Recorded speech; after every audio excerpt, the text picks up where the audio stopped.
Hello there, this is Honest Klaud. I'm Erik Elliott, and I'm here with my guest, T.W. MacKay, also known as Theo. How are you doing? I'm doing good, Eric. How you doing? I'm doing pretty good. If for people that don't know, this is my first guest from outside of the United States, from the foreign and exotic country of Canada. From parts unknown, as it were. Yeah, not that long ago, I got pretty close to Ontario, is where you're from, because I was in Ohio to be with family. Hmm. But yeah, I would say we really pretty much only know each other via uh, the streaming Star Wars network, now rebranded SSW Network, which is hosted by Pete, Nick, and Chris, who I'm cool with. I've had all three of them on my channel. I'm trying to get more rosters of Star Wars podcasts onto my channel. Like I already got Jerry from Bombay Cast. Right I on. need Scotty. I got Scotty. And I'm sorry, I'm blanking on their friend that hosts with them. Since I already got Chris, I want to get Dan because that's Boraxium. Yeah. Yeah, and I got Brian from Pink Milk. So Oh, I okay, want to that's get, cool. yeah, I want to get his other friends. So I'm just like, I'm slowly accumulating enough of them. I'm expanding my name because before this, you know, I was very new to this. You just go back a little over a year ago when I started this channel, and I would just leave comments in different people's channels, and every once in a while I would do appearances. Like I don't know if you're aware, but I was the Kyle Ripken of SSW Network. Do you The know about this? cow, maybe Okay, this this is might have been a something. ways back. This is something that Nick came up with because whenever there was an opportunity for someone to be on camera on their channel, because they used to Yeah, do live call in like sports radio type talks with their fans, I would be gotcha. there every time. Yes, And yeah, I think my record is like 40 appearances. Yeah, like I would move things in my schedule away just so I could show up. I I was kind just of like, wound up. I'm I not. wound up doing that too. At least for a couple of times, I got real lucky for schedules. I'm like, okay, cool. All right, let's see. All right, get my StreamYard set up. All right, cool. Hey guys. And I always have a lot of fun. I slowly became the conspiracy Star Wars guy. Hashtag Zillow Ray Theory. Oh, you know Zilla Ray? Oh yeah. Like every time there's like something mentioning Zillow, particularly Bad Batch, I feel validated, but at the same time, it's hard for me to watch the last parts of the last episode of the Bad Batch because every time I hear Zillow, like I just get flashbacks to every time I brought it up on various shows. I still have like 3 episodes to burn on that show. I don't know why it's taken me so long, but Hmm. everything I've seen so far, I'm like, obviously I'd watched the first 2 seasons. I'm like, it's amazing. It's a perfect to me was a perfect extension. It fit right into what they needed for that period of time, especially for those characters. But what they've been Hmm. doing in season 3, um, I can at least talk about the episodes I have seen. Just when I thought I couldn't hate Sidious more, like they then show exactly like some of the finer details of Project Necromancer, and I'm like, oh come on, dude. It's funny. You talk about how you hate the Emperor. You know who loves the Emperor? My dad. Like he is obsessed with the Emperor, and I can't go I like a week without him doing an impression of the Emperor just to himself or laughing like him. I love the character, and what I'm saying is I hate him in the sense of like he Oh, is a if you were in perfect he universe. is a he oh yeah, he is a perfect pure evil villain. That is I love him as a character. I hate him Uh-huh. as like a human being is what I'm saying. And that it's so he's just so it's so messed up. Yeah. He thought he would get reparation pay and compensation as a clone. Nope. Nope. Not Nah, in my dude. house. Nonetheless, it has a lot of very entertaining moments as Palpatine as the Emperor. Like, the smarminess of Palpatine saying, "I love democracy" is so beautiful, and also him saying, "No, no," and shooting lightning It is a lot of fits fun. it fits the character so well. Ian McDermott is a phenomenal actor, and I love just how sort of put on it is, and then you could just almost literally see the mask come off as we get towards the end of the film. Because I always kind of wonder, as much as like the lightning coming back on him, I always kind of wonder if that was a corruption of his Mhm. face, or if it was like a revelation of what using the dark side for as long as he did for as old as he was. I always gotta I there might be an actual canon answer, and I should find out, but like if that was his real face after that moment on that moment in the office. Mhm. Yeah, every once in a while, there's a detail in Star Wars where, uh, like, I really, the answer doesn't, like, the explanation isn't as good as what you feed into it, like what your Yeah. imagination says. Like, sometimes Sometimes it I'm won't be as satisfying. especially in the case of one of the things for me as a longtime Legends fan, because I grew up at a time when I didn't have a lot of access to I had the internet, but I didn't have access to like the Mm, forums and whatnot where people were okay. talking about this. I didn't have the same access in the sense of understanding that the separation between legends and canon was also during the old regime. That Yeah, you got Filoni, they had talking, categorized.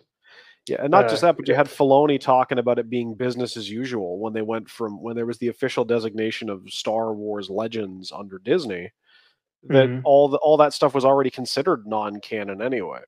And that really the yeah. only purpose of the purpose of the tier system was just for keeping the internal story straight for people who wanted to add to it, or for Lucasfilm wanting to give writers a chance to add to it. Yeah, it seemed like a lot of times, even with the smaller creators, the ones are not your George and your Filoni's, where you ask them, "Is this canon?" They're just like, "Sure, maybe." If it's convenient for me writing this book or working on this video game, then yes, it is canon. If not, whatever. Yeah, That's what it seemed like a lot of times. And not to say that there isn't some of that issue, even like in modern Disney acquisition canon, yeah, but it's way more streamlined. And I think a big part of it is that there was so much material and there wasn't as much coordination as there is now. exactly. And I think that's one of the good things about Story Group. I think it's just the only real issue is that I think a lot of people outside of it, that's why I'm glad Pablo was at Podathon, because it seemed like there's a lot of misunderstanding of just what Story Group does and how strong, or how much influence or lack thereof they have on a given Star Wars story. That really it's Mm-hmm. more of a nudge, not a push. They're not giving creative directive. They're just kind of people are asking questions, and then they're kind of responding yes, no, maybe, here's what might be better, but not giving a full kind of we think you should be doing this, in the same way you might have like the MCU where you have the producers who are all sitting together and actually going and building a full-on storyline. Mm-hmm. One thing that the oddness of like how they think of canon with all these erroneous materials, uh, and I mean that in the most respectful way possible, because people did put genuine love into this work. Yeah, Is uh, you ever read any of the 1970s Star Wars comics? I've seen like glimpses of them, like Mm.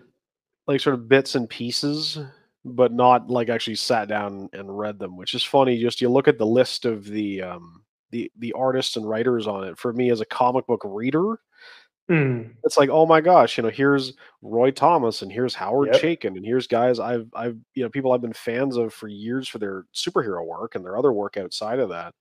And here they are doing this Star Wars book that It's like the co-creator of Vision and Ultron is like yeah. on this Star Wars book. That's really cool. And I think what was interesting was seeing the way that they had done Jabba the Hutt, because I had seen the way that they do it versus the way that Lucas wound up doing it. It Yeah, is definitely interesting. he went from, what is it, a Scottish man in a fur coat to fuzzy guy creature to a slug. Yeah, this math is not mathing. Polyjuice Potion must be doing good business out in the Star Wars universe. But yeah, like one thing I noticed is, um, like they didn't know the situation with like a character like Obi-Wan. Yeah, Like his backstory is like, oh, he was like a Jedi Knight, but he was like dressed like a spy all the time. I'm just like, interesting. Like obviously, it doesn't add up with like the prequels and the Clone Wars. Having this slim, the robes. They went away from the robes, and it was just like full black bodysuit, similar to like what Luke wears in Return of the Jedi, but more like '60s James Bond kind of thing, like Moonraker is kind of aesthetic they went for. And they also he wasn't ginger in the Marvel early comics days, which is not like a big thing. Like how many times they're going to change Saw Gerrera's eye color? Yeah, I'm not going to trip over that. That I can always get away with. One of the reasons I brought up the comic is that you see Chewie in these comics, and he's kind of a playboy. Like he's dancing with they don't say it, but sometimes it's like, okay, these are either ladies of the night or the strippers. Which no disrespect to people that go into sex work, but it's what I think. You think to yourself, I'm like, wait, aren't you married? Don't you have a kid? Chewie, what are you doing? I thought you were a Wookiee of loyalty. And it's also interesting, like if you look at especially canon now, where he's much more of this. They really picture him and pitch him as not, I won't say stoic, but he's much more of very much warrior minded. Like if you read the Chewie miniseries, for example, the reason why he doesn't have the reason why he doesn't have his medal was he didn't want it. He was a warrior. He felt that he was just doing his job, kind of. And if I remember that story correctly, that was why he turned down getting the medal. Which is why, far as I know, I'd have to double check the medal that Maz gives to Chewie in Rise of Skywalker. I don't think that's Chewie's. I think that's Han's. It's Han's medal, which I think just makes it all the more heartbreaking when you realize that. You're like, oh no.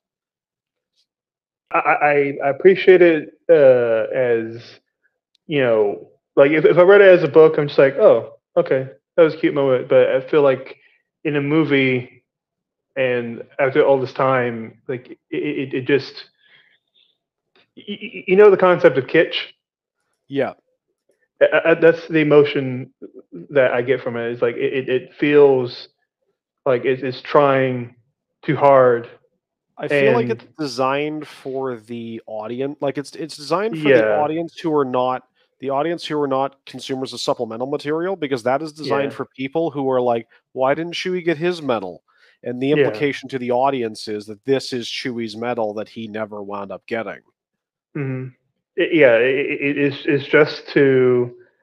It's trying to do two things at once. It's supposed to give you a nice, beautiful moment, but also like answer a question that people that have worked with Lucasfilm are just like, okay, can you stop asking this question? Like, it seems like every week where it's like, why didn't Chewie get medal? And now it's, oh, why didn't Leia hug Chewbacca? It's like, like sometimes they just didn't think of it. Funny enough, it's a pretty even split for me. Where I'm like, I kind of rolled my eye at the medal thing in the sense of realizing what that was for that purpose, and yet even I was kind of like, why didn't Chewie get his hug?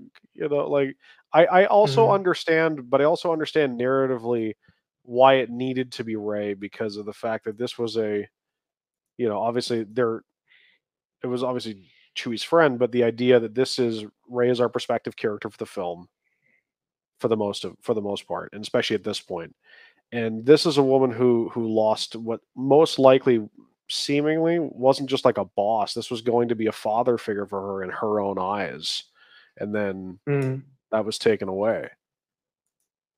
Yeah. That I could be misreading that, but that's how I interpreted it.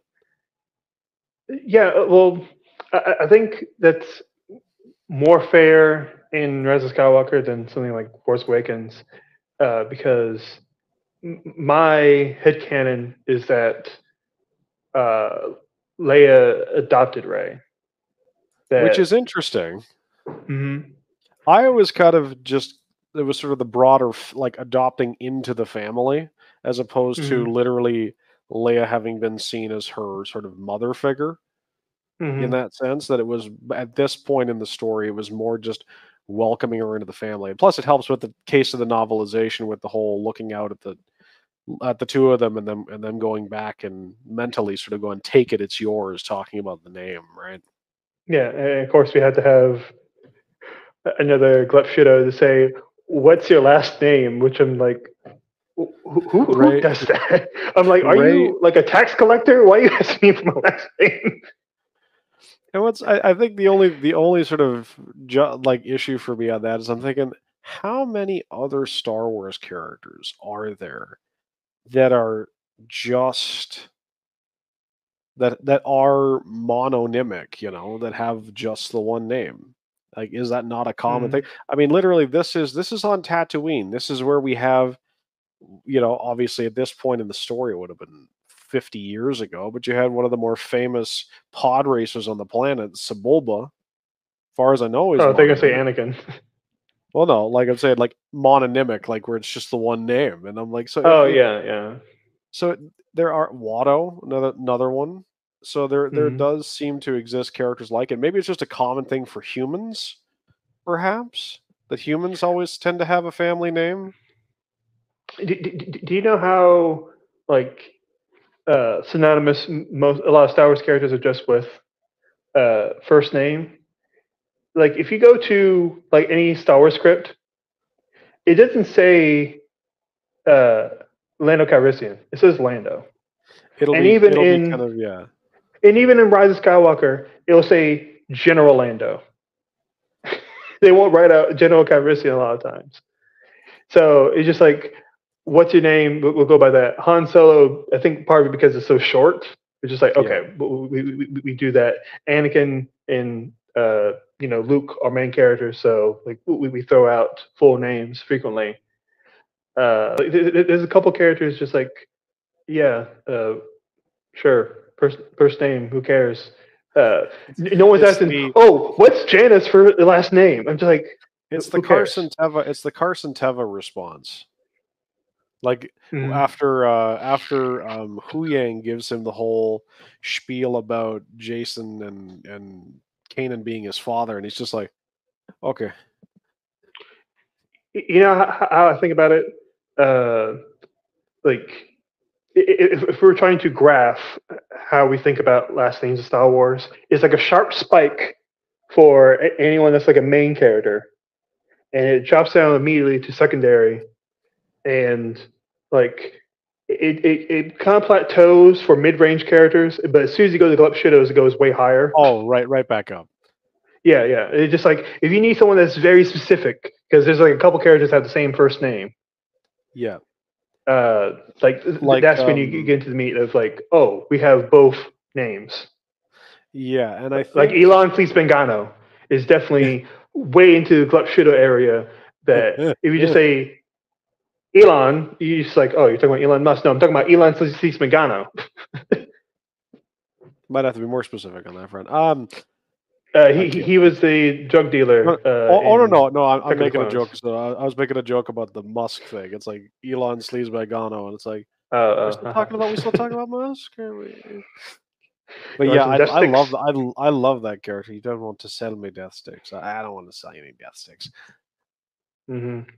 Uh, but I'm glad we're on talking about Rise of Skywalker because two things that were brought up and we briefly talked in the chat are uh, one thing that I wish I could have seen, and one thing that severely disappoints me about Rise of Skywalker. And me and mine, I don't hate the movie.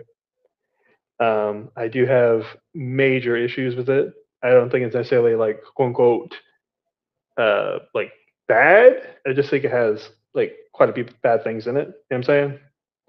Oh, And I get you completely. And even if you did hate it, that's fine too. it, see, hate is like an emotion that I really try to steer away from as much as possible. It's a strong word. Yeah, like usually I use the word hate for things that actually matter.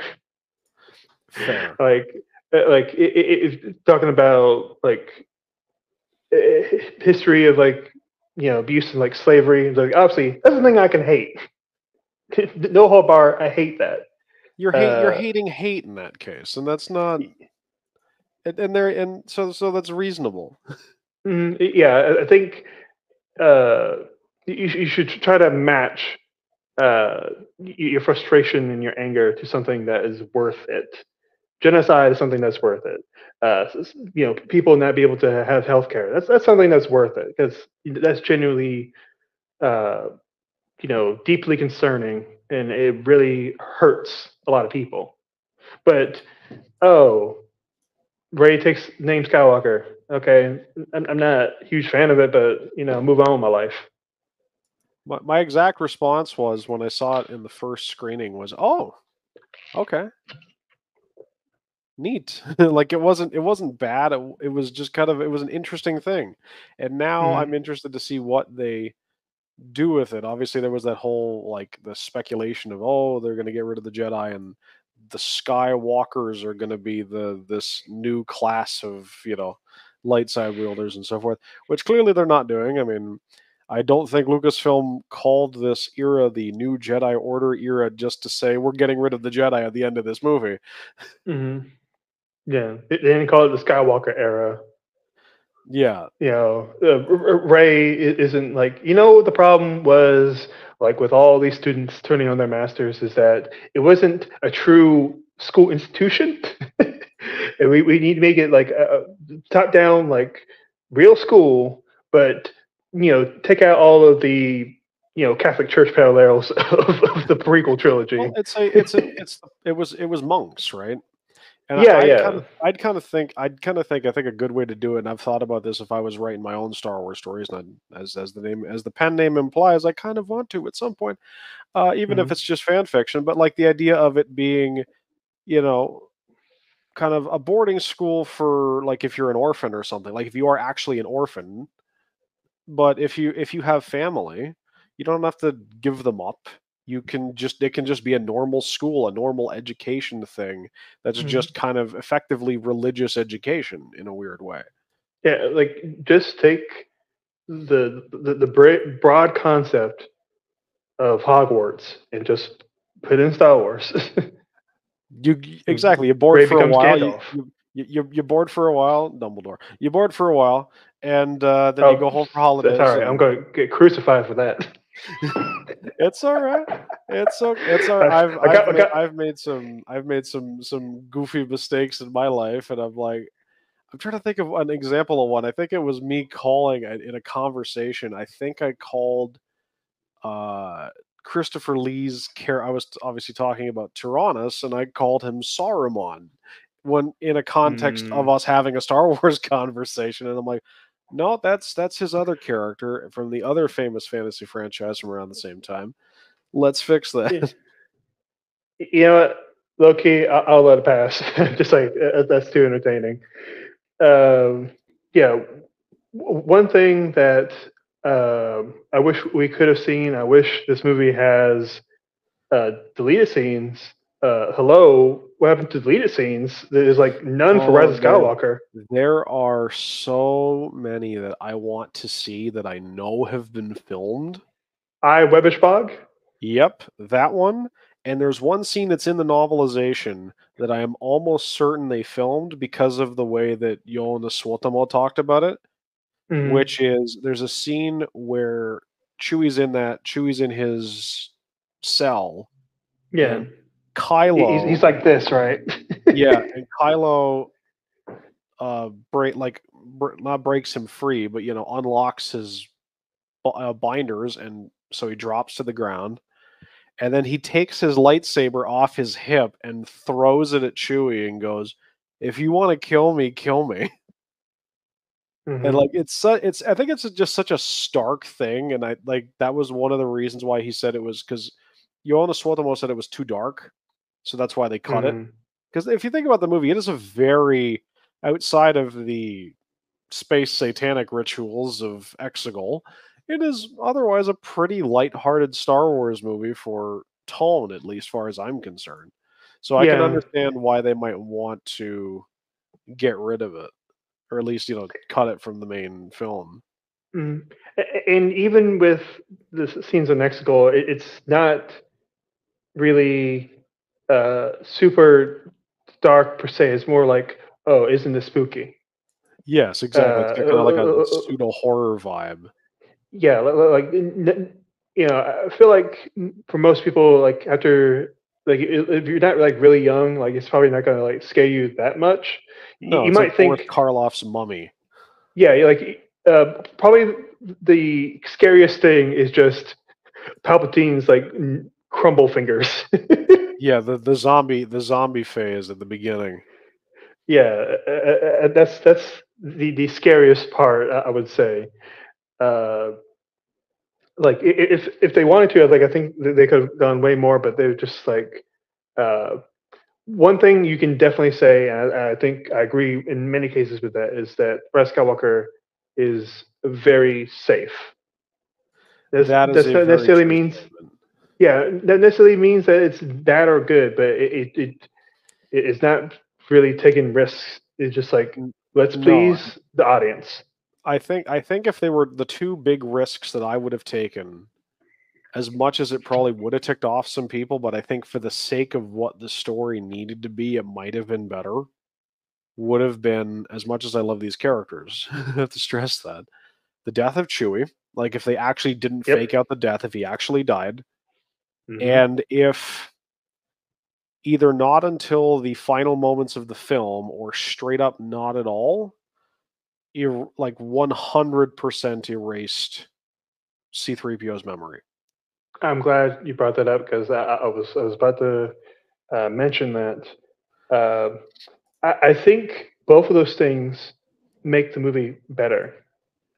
Is not just as it's taking a risk and you want to like do something new for your audience, but It Chewie provides dying. stakes. It's Yeah, stakes in the case of exactly. 3PO, and then in the case of Chewie dying, I think I get where you're going, where it shows that Ray's not turned to the dark side. Showed that when someone even accidentally tapping into the dark side, tapping into rage, it has consequences. Mm, And yep. I think somebody I'd read or watched a video where someone had talked about a sort of a potential inkling of that would be in the scene where she's on oh my gosh, where she's on the jungle planet. I can't believe Oh, I Agent forget the name Claus. of it. Agent Claus, thank you. And Uh, excuse me, it's actually a moon. yeah, I was gonna say I almost corrected myself on that it was a moon. I felt it. I could feel the little Oh, inkling in the back fucking of my nerds. brain. Oh, absolutely. I know because I probably would have done that to a friend of mine, Yeah. like pseudo sarcastically. But to my point, where she's training and she has the conversation with Kylo through the Force, and then she Mm. throws the lightsaber, Yep. and then it lands on BB-8, and it's like that's the Mm. idea of giving into your rage has consequences. And if Right. anything, if Chewie died, that would be a perfect seeding for that. Now, I want to say I Mhm. wasn't the guy that came up with that. There was someone I actually watched. I forget who it was that had mentioned that in a video, and I'm like, that's a really interesting idea. Had they gone through with it, Even when I watched it the first time, I was like, if he were to die, that would make her give a reason to be really afraid of the dark and that it's and like a afraid of real thing. herself. This is a Exactly. especially when you look at the theme between Leia and the dark race scene of don't be afraid of who you are. Well, it's like, well, Mm. this is me being what seems to be who I am, and this, you know, I get giving into that is a something that would have caused the death of my friend, right? I think that was the Yeah. point of if you look at the scene, at least contextually, because she doesn't know that Chewie's not dead, okay, she can have that moment, but at the same time, you do lose it later when they find him on the ship. Mm. Um, and one of the big reasons that am so disappointed by C-3PO getting his memory back is that it makes his sacrifice seem hollow.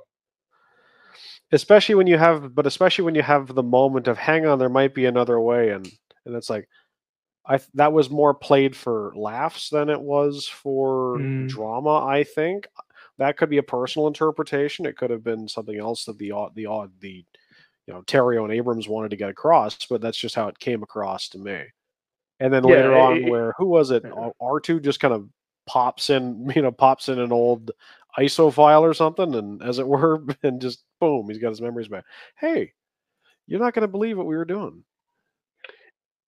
Yeah, like is this exposition taken seriously or is it made as a joke? Uh, I have that kind of question when it comes to how people interpret it, similar to in Last Jedi when Luke throws a lightsaber over his shoulder. Some people interpret it as that's funny, or some people are like that's serious because he's throwing it with the hand that last time he held it was chopped off. It's like I think the crazy thing for me was it kind of felt like someone, especially growing up in a religious community, and I still am. It's kind of like someone I could imagine someone handling a relic. I'm not Catholic, Mm. but like the way that if someone like is callous like that with a relic of some sort, and you're like, "What are you doing? This is sacred." And especially, it's I think the one area where you can actually have humor is towards the end, where he's like, "I'm going to burn down the texts," and then lightning, the texts. Why'd you burn them? Hmm. I mean, yeah. I mean, you talked about how you into comics. Are you like an avid collector? I used to be a little bit more than I am now, but I have read a fair bit, and I've still got a couple long Okay, boxes in my closet. I bet you got at least a few comics that are like maybe signed by somebody that Oh worked on yeah. it, or they're like if you were to put up an auction, like you would actually get like a decent amount, but you don't want to give Oh it up yeah. because like it just has so much sentimental value. Hmm. That's in some ways how Luke felt in that moment, but I think it's even doubly true because if you have one of those comics, chances are you haven't read it. Oh, in my case, I actually have, but like it's not one of those like, oh my gosh, it's just like a first printing of Batman X, Batman number X. It's Yeah. the one item I actually do have, which is one of my kind of prized things, which I'm glad I have, is the story Superman Unchained. If you're familiar with that story. Yep. Okay, so for the audience Uh, who isn't, yeah, so for the audience who isn't familiar, real quick, I'll give you a real quick synopsis. They did a 6-issue miniseries, 6 or 8 issue miniseries to celebrate Superman's 75th birthday, and with each issue, they did a bunch of variant covers to commemorate the different eras of Superman's history. So, like they did, like the pre-Golden Age, the Golden Age, Silver Age, all the way up to New 52 stuff for every single issue. And the trade paperback version has all of those variant covers collected in the back of the book. So what I've been doing is I've been going to different cons over the years since I picked it up, and getting the sadly now surviving artists who have worked on that cover to sign the artwork that they gave. Mm. So I've got, everyone from like Jim Lee, who obviously did the majority of the book. Yeah. Sean Murphy, who did Batman White Knight, did one of the covers for the Reign of the Supermen. So like it's the 4 Supermen. Yeah. That one's I don't know about that. That one's one of my favorites, and that I think is the treasured thing. But I also understand exactly why, to get back to our point, why Luke gave it up. He had that moment of not quite nostalgia, but reverence, importance, understanding, and then realizing, especially where he is, of wanting the Jedi to end, that this is just a symbol of the Jedi. That's what the lightsabers are, in a way, to a lot of people, hence why he chucks it. You know, I just realized, you watch like old SpongeBob, like first 3 seasons kind of thing. Oh yeah, I was a kid when it was live, like Okay. when those seasons were airing. Okay. Do you remember the episode where Squidward spends like 10 minutes acting as if he hates Krabby Patties, but he actually loves them? Oh my gosh, where he has And there's like a whole he has vault. and yes, and then it's that's so funny. That It's is one of my that's favorite Luke. episodes of the show. He's like, I hate the Jedi. The Jedi had to be destroyed. And when he sees this great temptation of like, will you destroy this Krabby Patty, aka these books? He's like, no, I Yeah. won't. I love them too much. And he gets upset, Yeah. realizing that they might have exploded, but they're actually taken by somebody else. And I like that. If there's one area where it's effectively, it's not really retconning. I think a lot of people feel it's retconning, but if you look at the arc of where Luke was at the end of The Last Jedi, to me it made perfect sense as to why he's more than happy to see the Jedi come back, and he knows now what the Jedi should be, what the Jedi are, how they can, how they could have fixed it, and hopefully that knowledge doesn't entirely need to be destroyed. It just needs to be assessed on a case by case basis, and Yeah. do what you can with it. Not Right? romanticized and deified, he says. Exactly. It's you just need to kind of, the problem was, of course, in that point in the movie, was Luke went the complete opposite direction, where he wasn't lionizing them, he was demonizing them. He, like, to the point where all he saw was the bad, because all he saw, I think a part of it, he saw in the mistakes of the Jedi, he saw his own mistakes and didn't want to recognize, he as opposed to confronting the mistake he made, he went and hid, which is why I think that apology is so important, for at least for Luke. It's not important for Kylo, because he's not willing to hear it at that point. But Luke needed to let him know that what he did was wrong, and he is truly sorry for it. I think that's where I see it. Theo? Yeah. Did you just say sorry? Yeah, I said project earlier as well. Oh gosh, I'm so sorry, bud. I wasn't even thinking about it, but then I was like, wait. The old Maple Leaf came out, and I respect it. So yeah, like if you want to talk about Luke and retcons, just look at Rise of Skywalker. He's like, oh yeah, I knew Palpatine is your grandfather. It's just like, or at least okay. Yeah, it's like, because that was a fan theory I had for a long time, was that it was going to come out that Luke somehow knew Rey and like wiped her memory or something and hid her on this planet to keep her safe. But Yeah, I think it was just kind of an in passing thing. yeah. One of the reasons I'm like I've read about halfway through Adam Christopher's book, where it, like, gives all the context to this in the backstory with Ochi Bestoon and all that. But I still can't watch Last Jedi going back and think about this retcon. Like my brain can't process it watching it. It's like, oh yeah, when he says, "Who are you?" that he knows. Like my brain can't do it. I can or at do it while least reading the book. I think he can get away with the "Who are you?" because of the fact that he probably didn't know, in the sense of like he needed the name. I could argue either that, or maybe if you want to put it into even further context, if you look at the way that Luke looks at Rey at the end of The Force Awakens, that there's something on his face that he just Hmm. knows something about what is going on here. There's that entire Uh, collection of mixed emotions, and now with that new story, you can read that into it, and you're like, uh, "Oh my gosh, this is the girl that we knew," and "Oh my gosh, she's somehow has my father's lightsaber," and now I'm going to have to potentially deal with everything that I've had to deal with regards to the First Order and whatnot again. so And it's like a metaphysical familiarity. It's kind of like I'm sure you know about Spider-Man One More Day, and after yeah, the marriage is undone, it's like after this, Mary Jane and Peter Parker are just like I think there was like something in between us. Like I don't know. oh dear. You know what? At least it ain't sins past. So Uh, yeah. I'm sorry if I brought back trauma for you as a comic book reader.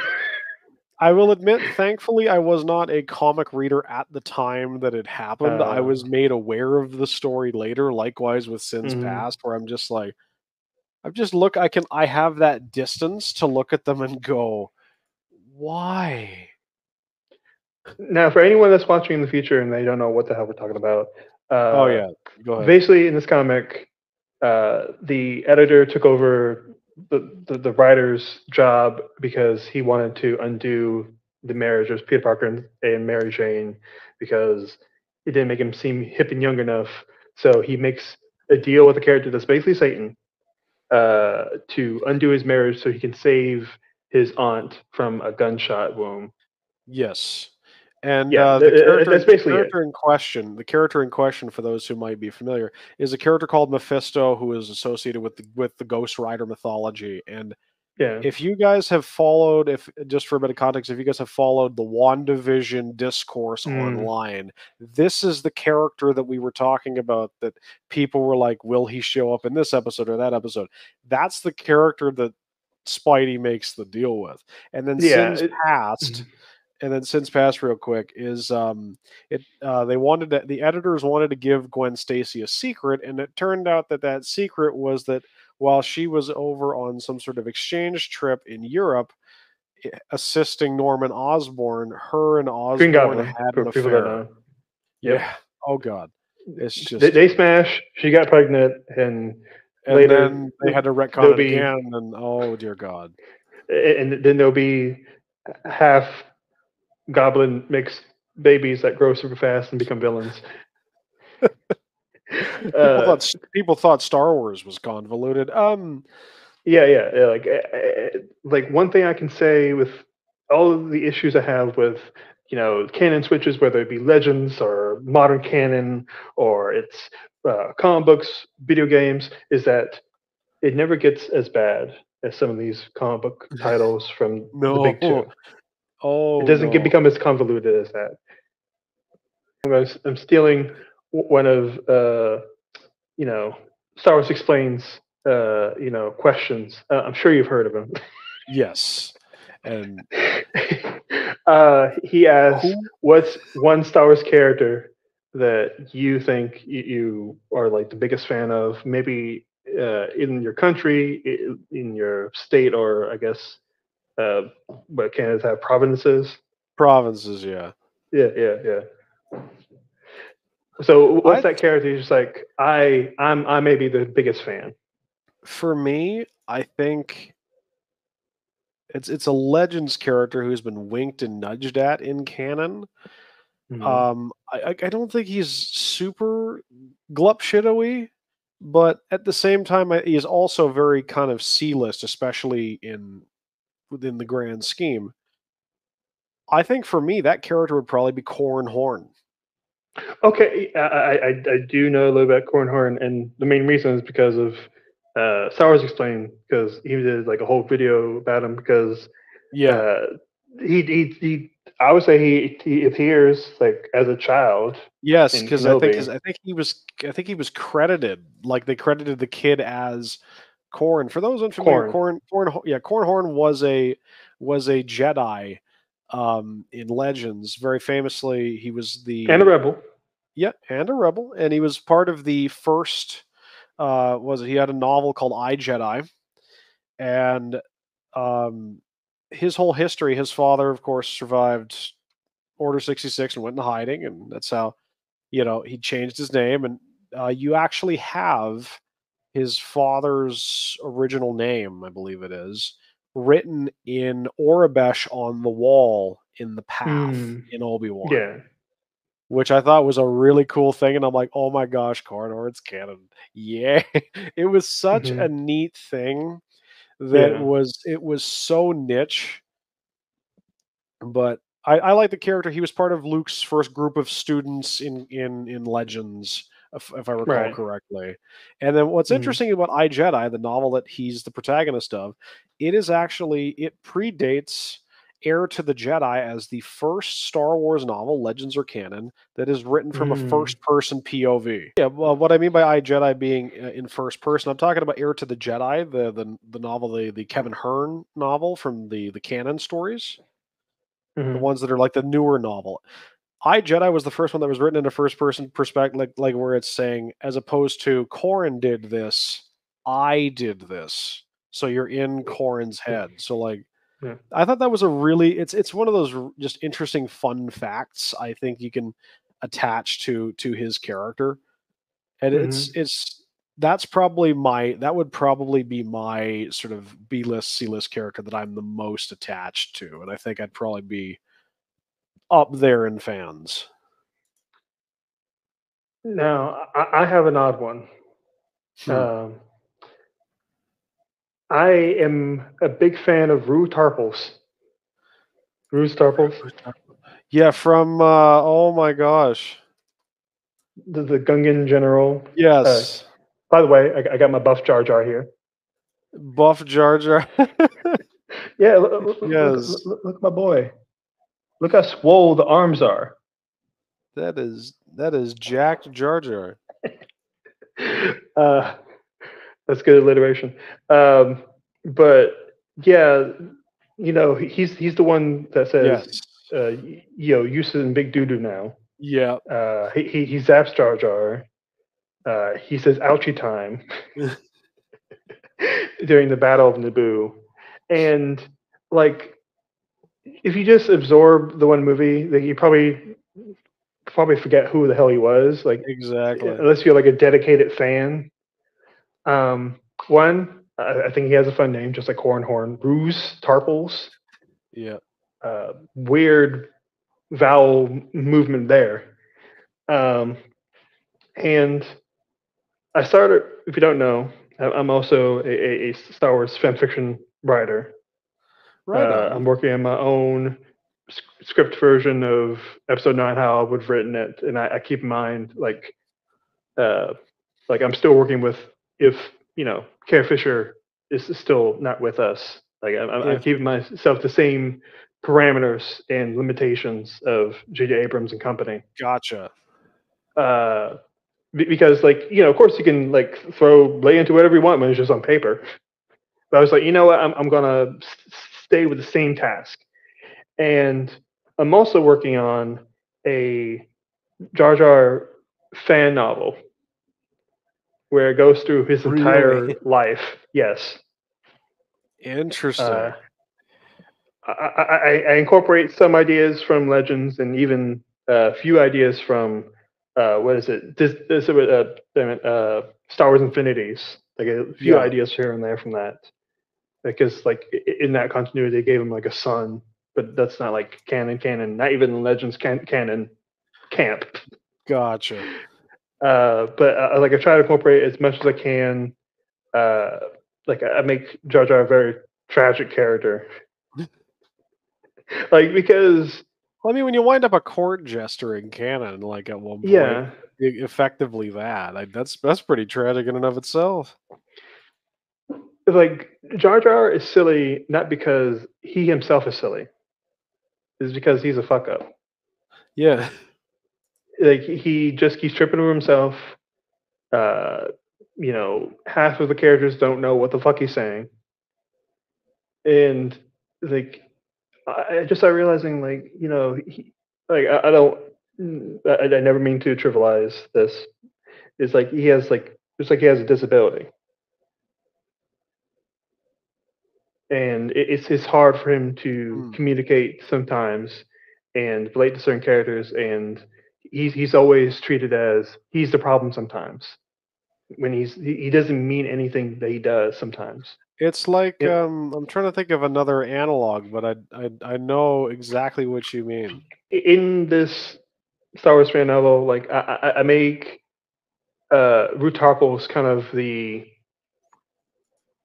pseudo like uncle figure to Jar Jar, because I realize, yo, like if you are in canon, who are Jar Jar's parents?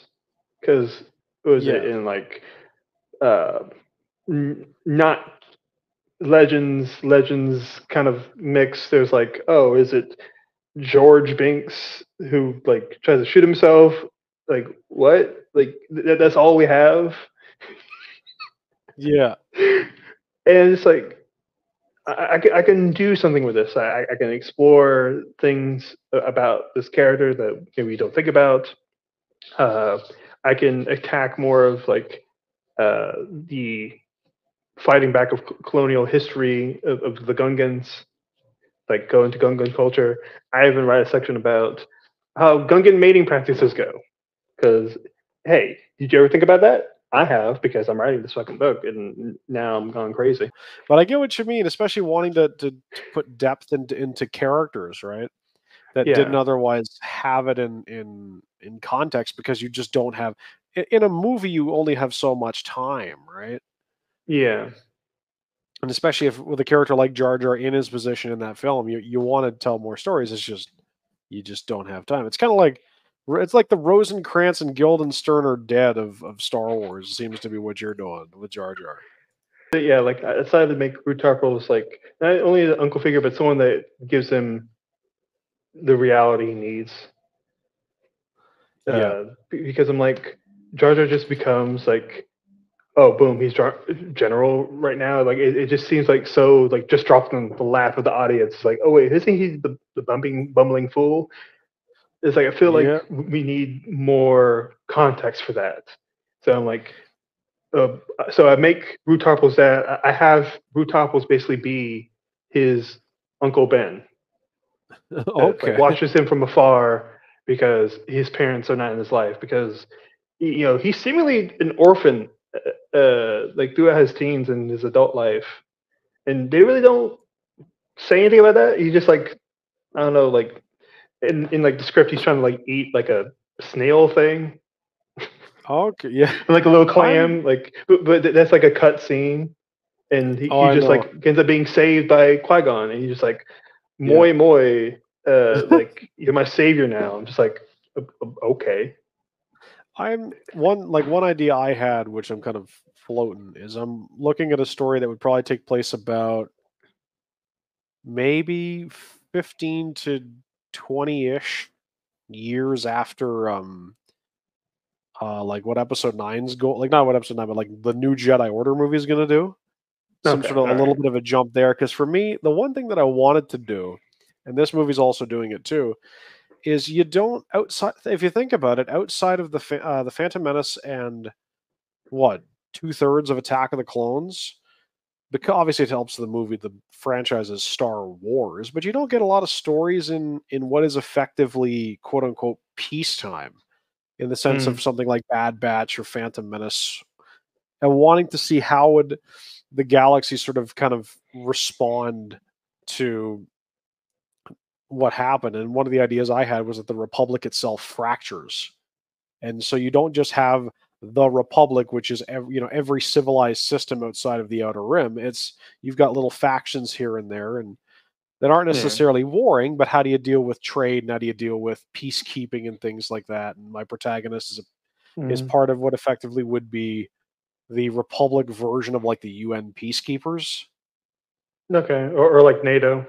Yeah, exactly. Like that sort of, going out there with the blue helmets and giving food, making sure, pirates and whatnot don't take your stuff. And I do something kind of similar with that, with the idea with the Jar Jar novel, because like I have Jar Jar get involved in a diplomatic mission to like help a planet that's like just decimated and just like suffering, and they're I trying to do got their best to like mediate, like to stop conflict and to bring food aid and medicine to the people you. that are Hmm. suffering there, which is a very like real thing. Like you don't have to think, oh, this is like so fantasy based. It's like, no, that's just real life. Exactly. You can Hmm. find that mix. And I think you have the extremes where you have the complete sort of fantastical, magical aspect in something like the Phantom Menace or the Clone Wars or like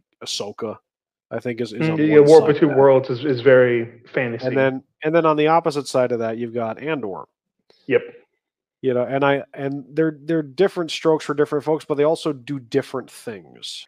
Like if you can do enough name changing and set dressing to Andor, and it's just like another political thriller TV show. Yeah. And And not all political that's not a thriller bad shows are like, that's not a bad thing either. yeah, and like a lot of those thriller shows are like they're not trying to replicate reality. It's just like, oh, what if, kind of like the TV show like The Americans kind of thing. Yeah, exactly. Fitting Star Uh, Wars reference right there. yeah, I decided to make Rutarpos the one that gives him the true lessons he needs to know, ushering him into like manhood, just kind of pushing him to like try to figure himself out. But still, like he's still a little hard on him, which we do see. He electrocutes his ass. Yeah, I got you. Just a little zap. Um, but I just like, he's like a hard, father figure that or like a mentor. That's how I kind of see him, and that's one of the reasons that I like him so much. In my own like head canon. Yeah. Um, I know like a lot of people are not going to think of him like that because most people don't even know who he is. I feel like if I rewatch Clone Wars, I might be way sadder when I see him like get sliced up by Yeah. General Grievous. Like he died in a time where like obviously I'm a big Star Wars fan, but like over like the next 8 years, like I became like a movie trivia guy. Like he became obsessive to try to like learn everything I can. I got Like you. I can close my eyes and I don't know how to pronounce it, but I'll see like Lepshido names. I don't know how to pronounce it, Yeah. but I'm like I can write it down. I know what you mean. I was that guy for a while Like with all kinds uh, of all kinds of internet, all kinds of time. So and mm, and I like that. And it's like I kind of joke that was partially my love of history began in that way, where you have all this mm. kind of documentation of all these different people doing things and sort of where their spot in history effectively was, how small, how large. Like if you were to say, Eric, name one of the scientists that gets shot in Rogue One, I got you. Vlex Anopin. That's a name I Okay. would just remember.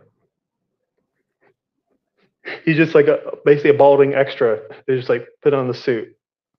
You're gonna get shot. Yay.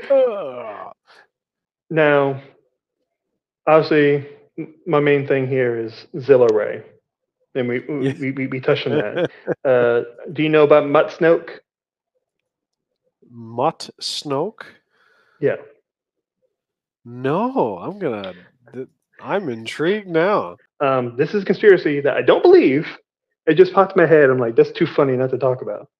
It's just it makes me giggle.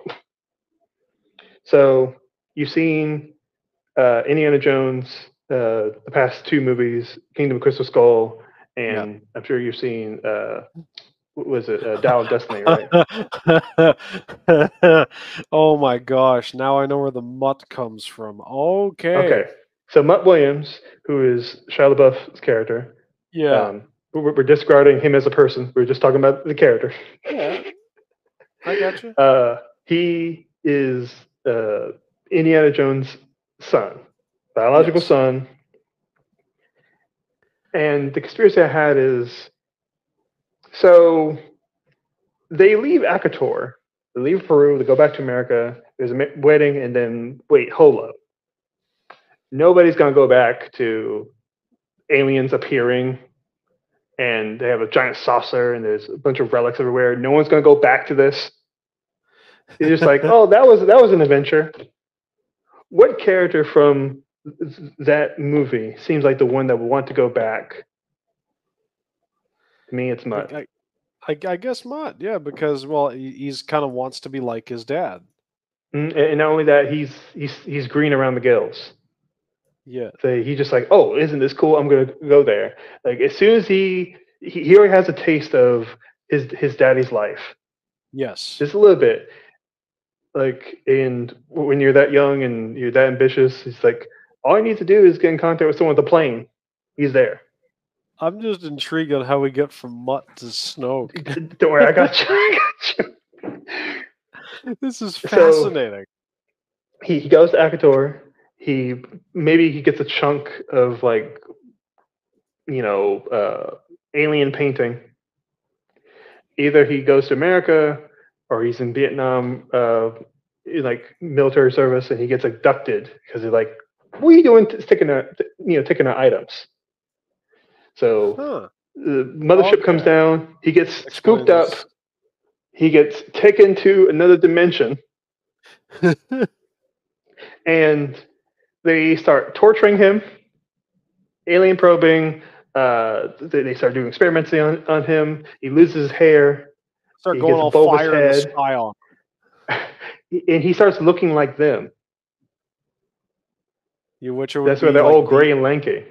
Yeah, which is why they'd be the aliens. So he's looking more and more like them, which is how we get to Snoke, him looking like Snoke. Yes, and they put a cybernetic object into his brain, it makes a big scar, and it taps into his anger of not having that father figure that he wanted in his life.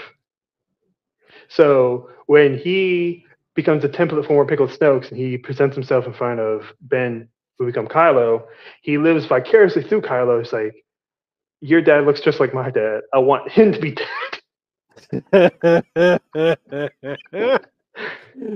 Oh, that's fantastic. And oh my gosh, you must have stock in Reynolds Wrap. I swear, like whoever owns Reynolds Wrap, you must have stock at this point. Like that is fantastic. I was on SSW Network when I explained this. I said Mutt was a greaser in a former life.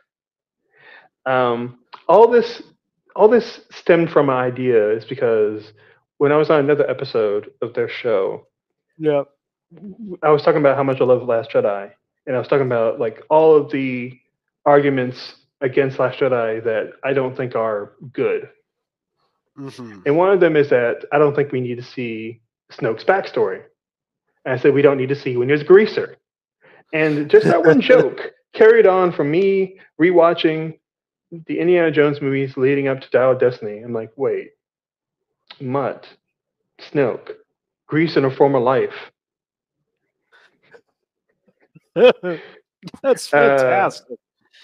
Thank you. Oh, good. I was gonna say I think I'm one of the people who doesn't mind hearing the Snoke backstory, especially like Luke and Snoke, how we get to Snoke knowing Ben. Like I can get behind that. That doesn't bother me too much. Like I wouldn't mind it. But yeah, what were you saying? You said you got Jerry involved somehow? Yeah, I told Jerry from Bombadcast about this. And he says, I hope at one point he calls the Emperor Daddy-O and tries to comb his non-existent hair with, putting a comb in like Pepsi. And we also devised that if you were like mad zooted off some drug and you tried to draw Harrison Ford, it might look like Snoke. Or if you took a clay model of like a mix between Harrison Ford and Shia LaBeouf, and you dropped it onto the carpet, you had to like pull out chips. It would look like Snoke. Oh my goodness, that's funny. That is really, really funny. I'm glad you like that. I love that. Mutt Snoke. Another conspiracy that I think has way more validity is that I think, well, we already know Luke gets sent for his sister, right? Uh-huh. My conspiracy is, at least at one point, Leia was also sent for him. And I go to a deleted scene. Now, my philosophy with deleted scenes is that if it doesn't contradict anything in the universe or the movie itself, then it happened. That's interesting. So there's a deleted scene where it leads up directly to Han saying, "Oh, you look like you could pull the ears off a Gundark."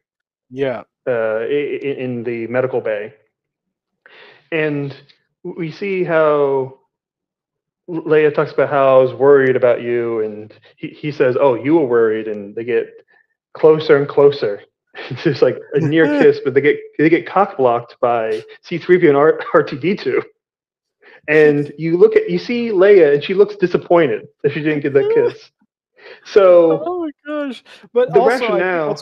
what's funny is that actually that probably in context, if that in context, at least for the first two films, if they kept that in, that actually makes 3PO showing up on the ship when Han and Leia are about to kiss. It makes it a running gag. Yeah, it does. That's funny. So that's my theory, and I think it's backed up just by that one scene. Then just like, there's no reason this can't happen. This one scene, like, there's nothing that contradicts. Like, I watched it multiple times, and just like, this lines up perfectly. It's just the one thing that's odd is like the obviously the color correction is not quite done right. You can still see like film film specs. Grain. Yeah, you can still see film grain, but I'm just like, it lines up perfectly. Like, even cuts to the next scene, like if you watch it right directly to each other. So yeah, that's my little one, and I tend not to be able to go many episodes without mentioning, Skywalk Cest. Yeah, I've got one. I'm going to tell you once the stream's over because I want to thread the needle. But if I do wind up doing that Star Wars story I was telling you about, Okay. I don't want to give the game away because it's kind of it's just, I think the comedy of it would be too funny. Too funny. At least for me. I'm like, that's not a thing up here. Like, I can't tell you how many times we go off topic on this channel. Now, I have another conspiracy. I brought up an SSW network. At this conspiracy, I think will slowly start to accumulate to the end of this stream. Klaud? Yes. That's good because like you're probably looking at the icon right now. Yeah. Okay, so if people don't know, Klaud is a trototome. He's a giant banana slug-looking creature who is on the Falcon in the beginning of the Rise of Skywalker with, Finn, C-3PO, R2D2, and the sexiest man alive, Poe Dameron. And they're trying to evade like all this danger, and Klaud is the only character that is taking care of the ship. Now, somehow he's able to do engineering skills and piloting without hands. I don't know what's going on there. I don't know if he uses his little tendrils on his head or he has the Force. But either way, he seems to be effective. My theory states that if Klaud wasn't there, the Resistance fails against the Emperor. I like it. Can you guess why? Why would that be? Well, if you know anything about Star Wars ships, is that they need their hyperdrive in order to go into light speed. All right. Yeah. Klaud is looking over the section that is directly connected to light speed. Okay. So the panel he's looking at is like for that. So he's the one that helped put together the coordinates for the light speed skipping. Yep. I like it. Or at least for them to do it at all. Yes. I like it. And you need it to run perfectly if you're going to do light speed skipping like every 10 seconds, which basically happens in the movie. Yeah. So if you don't have Klaud, their system fails, and the ship does a holder maneuver and just evaporates. just dust across the galaxy. Yeah, so you kill off some very important characters. Just C3PO and R2D2, Finn and Poe all have pretty major parts in the story.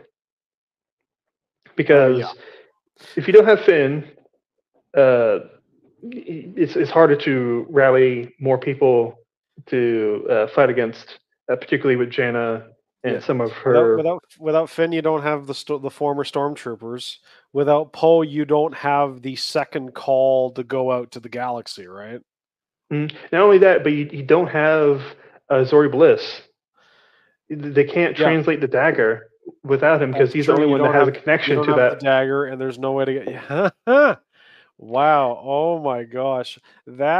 I could see that being internally, like in the Star Wars universe, them wanting to do something like that with Klaud. Like there's a character in Star Wars who feels the same way at the end of the war. It's like, hey, without you, this doesn't happen, that doesn't happen, that doesn't happen. You are amazing. How do you feel about Klaud now? I loved Klaud. I love him more now. We're going to need a live slug reaction for this. The only promo I can do right now is that I can say I'm working on a long video where I'm going to be reviewing and, making jokes, like kind of assessment. Like I'm not just saying, oh, look at, isn't this trash? Like I'm doing like a real breakdown of the Ewoks cartoon. Oh, okay. Interesting. Yeah.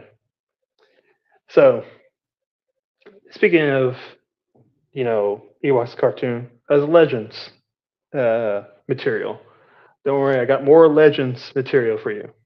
Yeah. The Club Shido, I don't know if you heard of them or not, is Sai Yunga. It sounds vaguely familiar. I don't know where, though. Okay. I could be wrong. I could be thinking of somebody else, but I'm going to show you a picture of, this absolute Chad. Okay. It's like. Does that look familiar? Is that? It's obviously it's from a game. What game is that from? I'll see if you can guess it just by beginning of explaining who this is. Sai Yunga was an alien pod racer pilot. Oh. Active in 32 BBY. He rode a red and white pod racer. Don't worry, I got an image for you. Ready? Okay. I like it. Yeah. I love it. He raced on Tatooine, Aquilarius, and was a favorite on Sunken City. Okay. He was featured one time and only in Star Wars Episode 1 Racer for Nintendo 64 and PC. And get this, you can only obtain this character with a bonus cheat code. He replaced another racer named Bullseye Navor. Yeah. When you put in the cheat codes, there's two that you can pick from. Bullseye Navor not only gets replaced like physically, his records get replaced, his placement as a racer gets replaced, and even his sound bites are replaced. But there's the same voice. It's just replacing. It's just basically like the video game skins. It's just like a new video game skin, basically. Yeah. Oh, that's and it's amazing. voiced by Ben Bergen. Really? Yeah. How do you feel about our man here, Cy Younga? I like him. I like Cy Younga. I think it's pretty obvious that his first name Cy, CY, not like the Gangnam Style guy, is spelled that way because it's like Cyclops. It's like the prefix. Yeah.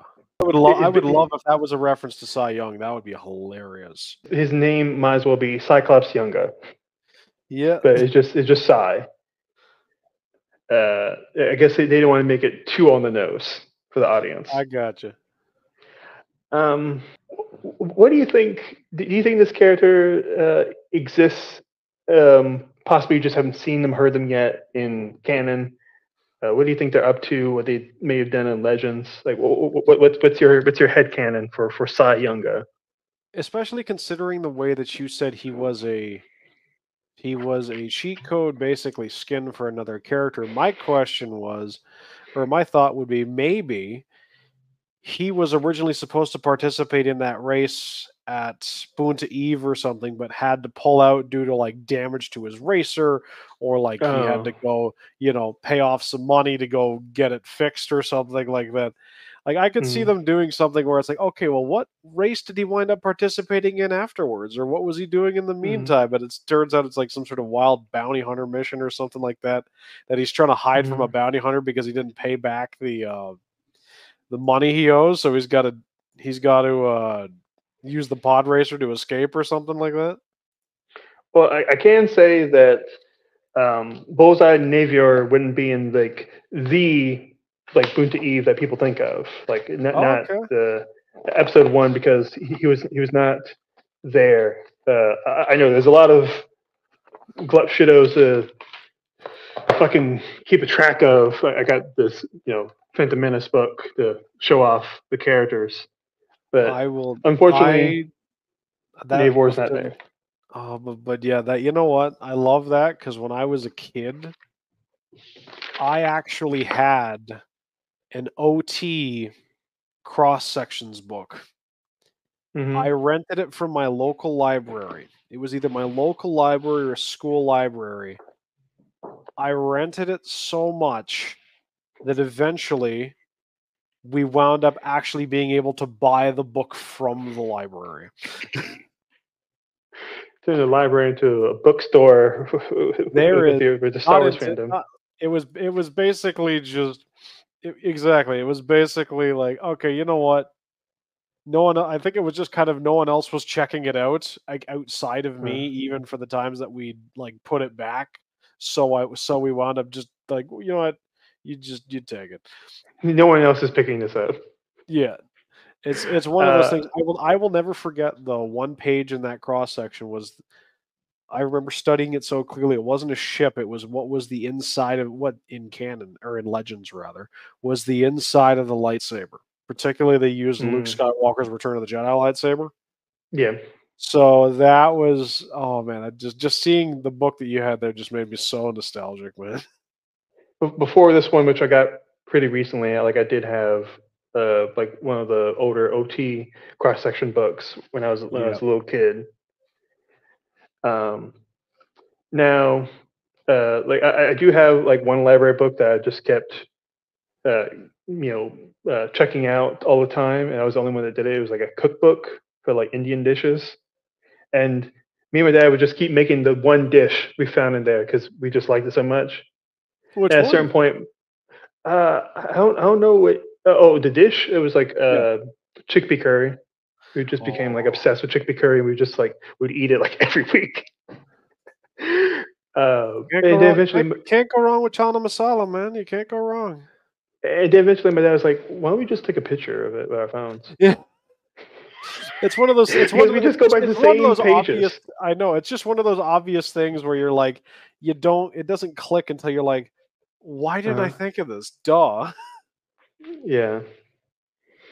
I know Um, exactly what you mean. so I looked at this character and I started thinking to myself, I'm like, how often do you think he blinks? I'd be very interested to see. I is and if it is, I wonder if it's like just like a normal blink. Is it like a lizard blink where it's got like the Extra film. membrane? Like yeah, exactly.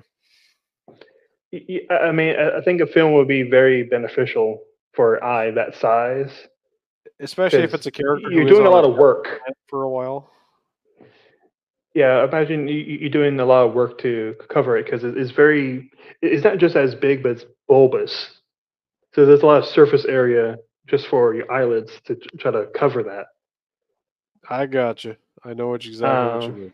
so either I think he blinks too much, or he like blinks like every like 4 to 8 seconds.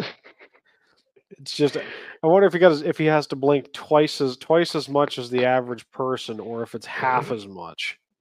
Or maybe he just has really like irritations don't affect him. Like Maybe. you could just pour like barbershop shavings all over his eye. He just like nothing. He doesn't flinch. He just like Just the runs his whole head over water. He's like, "Oh, I'm clean now." just the thought of that, I'm like, oh no, I don't like that feeling.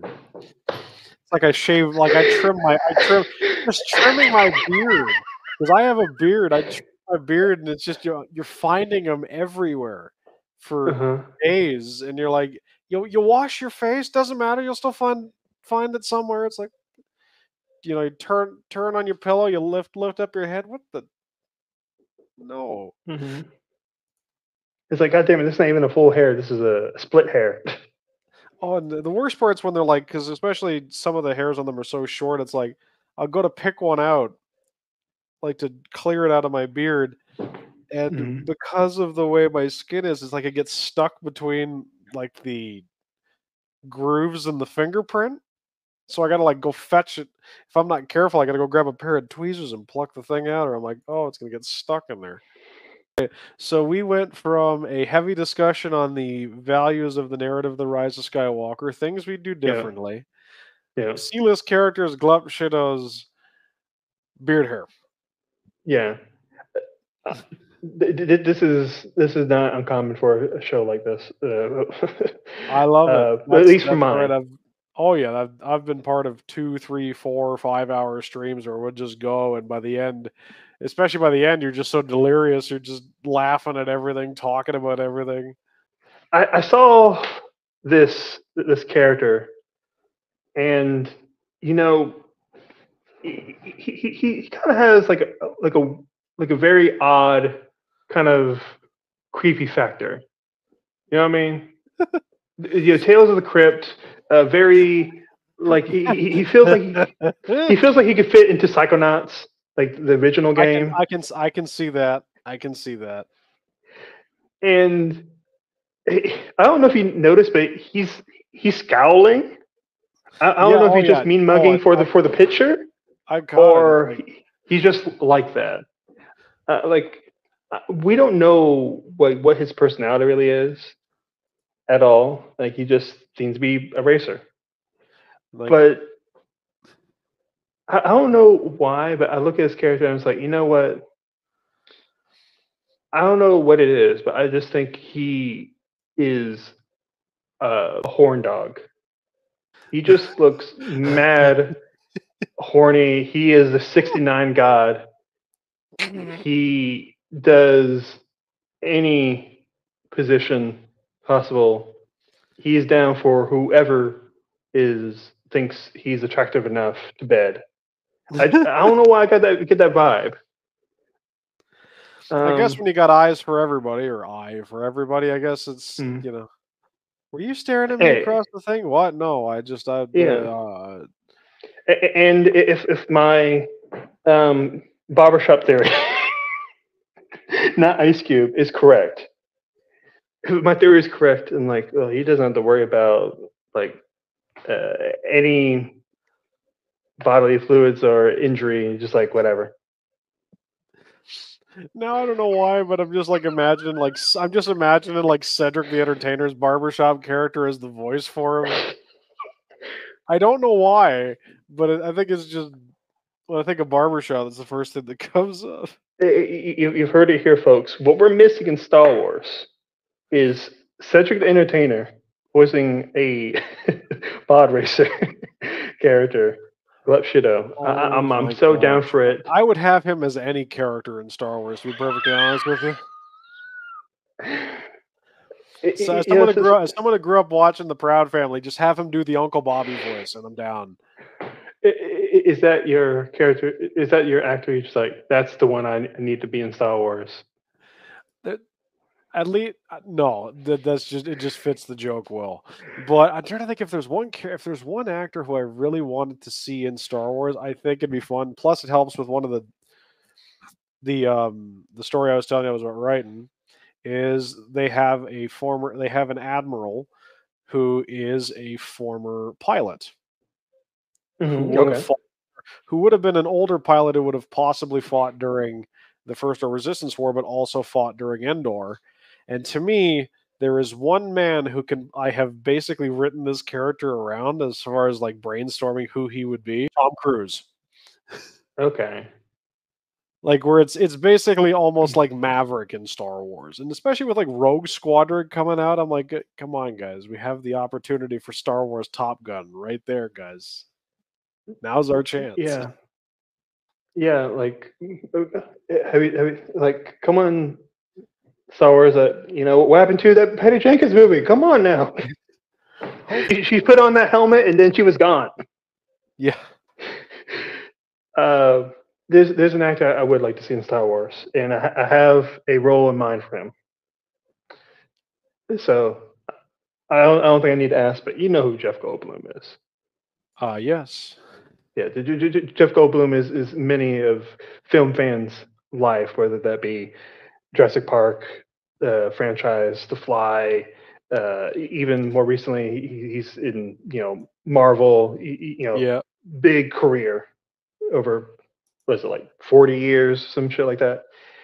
I want Jeff Goldblum to play up his Jeff Goldblumisms and play Lando's cape creator. I wanted him to be a fashion designer. I want him to be like I like it. Edna Mode, but just for capes. Only capes. Very exciting. Mm-hmm. Yeah. I would love that. You know what else I'd love to see if we do Jeff Goldblum in Star Wars is have him be whenever they finally decide to pull that mythosaur out of the water. Are you sure you want to bring back mythosaurs? Are you sure that's a good idea? They just have him be basically Ian Malcolm, but for Star Wars for mythosaurs. Ape thing would be so perfect, and have him also be the guy if you set it at some point during like the early Imperial era. Have him also be the guy that helps outfit Luthen Rail for his, gives him all of his robes and whatnot for his cover business. There's no reason they can't double up because Andor takes place. It's going to be like 5 years before this new Lando series takes place because it's supposed to be like right after Solo or something like that. Because they don't want to get too close to like original trilogy era right at this moment. I got you. Because they don't want to spend too much money on like trying to de-age actors that are still alive. Oh yeah, no, you could just you're good. Yeah, I'm just like, you can have Jeff Goldblum be designer for Lutheran Rail, and next time he appears, this time he has a mustache. He's like, oh, 5 years have passed. He has a mustache now. Plus the idea of Jeff Goldblum plus mustache. I mean, Yeah, Jeff Goldblum plus mustache. He's wearing in honor of his his employer, because I'll yes, also have a mustache. Yes, exquisite. exciting. It's Uh, also exhilarating. Yes, yes. I'm glad you were I able to make time out of your your your daily life of uh, consuming maple syrup and bacon. I'm happy to have been here, and if anyone doesn't like maple syrup or Canadian bacon, I can always just tell them, you know what, just take off. Yeah, I love syrup. I'll have to admit something. I've never had Canadian bacon, and I don't think I will because I'm vegetarian. I think that gives me a pass. You probably wouldn't. Well, the closest thing, I guess, to an American, it'd just be back bacon. Like if you've ever in your life before you became a vegetarian, if you ever had an egg McMuffin, the little ham Yeah, thing, yeah, it's okay. basically that. It's not far off from that. Mhm. But Ontario purist would say it's not the same. It's not the same. You know what's funny? I think It was not. It was not I've had it a blessed handful of. It was not blessed. It was not blessed by by a Justin Canadian. Trudeau. It's not real. Oh my gosh, that's it's like the South Park dipping the hands in the pudding as is tradition. Justin All Trudeau right. carves the first slice as is tradition. Well, once again, I would like thank you. I'm gonna wrap it up here. Um, Stay tuned for whatever I have next. Hopefully, it'll be the Ewok review. And have a good day. Honest Claude, always. Always.